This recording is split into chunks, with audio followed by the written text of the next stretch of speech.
لا حول ولا قوة إلا بالله العلي العظيم. اعوذ باللہ من الشیطان الرجیم. بسم اللہ الرحمن الرحیم.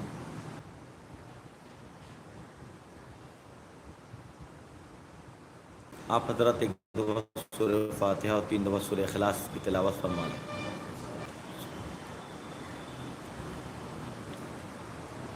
عزیزو،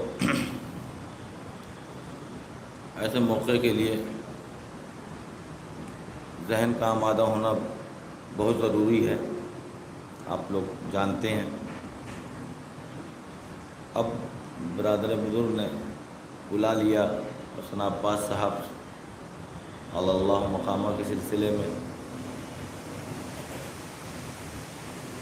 آپ لوگ مجھ سے بہتر جانتے ہیں کہ وہ اخلاق کے حمالیہ تھے. وہ تواضع و انکساری میں اپنا ثانی اور نظیر نہیں رکھتے تھے. سب کچھ اپنی جگہ، لیکن ہم تو اس درس سے وابستہ ہیں جہاں یہ سکھایا گیا ہے کہ چراغ سے چراغ جلا لو. تو بھائی نے ابھی اس بات پر روشنی ڈالی کہ علم جو ہے انسان کو، اپنی لفظوں میں بتاؤں کہ معراج عطا کرتا ہے اور جہل پستیوں کے ابو جہل میں پہنچا دیتا ہے. تو علم، آپ کیوں بیٹھے ہیں یہاں؟ کیونکہ وہ عالم بھی تھے اور مجھ سے بہتر آپ جانتے ہیں کہ عمل پیرا بھی تھے. اور اگر عمل پیرا نہ ہوتے تو آپ یہاں تک کھنچ کر نہ آتے. آپ کا آنا اس بات کی دلیل ہے کہ مولانا عالم با عمل تھے. اور یاد رکھیے، خود ہمارے اور آپ کے پہلے امام حضرت علی ابن ابی طالب علیہ السلام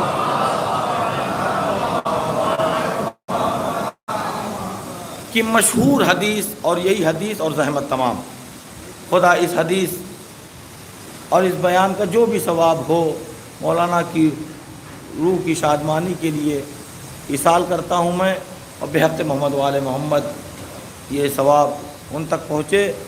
عزیزان گرامی، ہمارے اور آپ کے پہلے امام فرماتے ہیں کہ زندگی صرف 3 لوگوں کو گزارنے کا حق ہے. اس دنیا میں زندہ رہنے کا صرف 3 لوگوں کو حق ہے. بقیہ جتنے لوگ ہیں سب کی زندگی غصبی ہے. کون ہے؟ پہلا وہ جو عالم ہو، اسے حق ہے کہ اس روئے عرض پر زندگی بسر کرے. دوسرا، اسے حق ہے جو اس روئے عرض پر سانس لے سکے، جو طالب علم ہے، مطلب علم کو حاصل کر رہا ہے اور جو اہل بیت اور شریعت کہہ رہی ہے اس پر عمل کرنے کی اور اس کو حاصل کرنے کی سعی و کوشش کر رہا ہے. اس کو حق ہے زندگی بسر کرنے کا. اچھا، نہ ہم عالم ہیں نہ ہم سلیقے سے طالب علم ہیں، تو ہماری سانس تو غصبی ہوئی نا. نہیں، تیسرا راستہ بتایا مولانا. فرمایا کہ اگر کوئی آدمی عالم نہیں بن سکتا، اگر کوئی آدمی طالب علم نہیں بن سکتا، تو وہ یہ تو کر ہی سکتا ہے کہ علماء سے اور طلباء سے مہر و محبت استوار کرے، تاکہ دین کیا کہہ رہا ہے، خدا کیا چاہ رہا ہے، اہل بیت کیا چاہ رہے ہیں، اس پر ہم عمل کر سکے.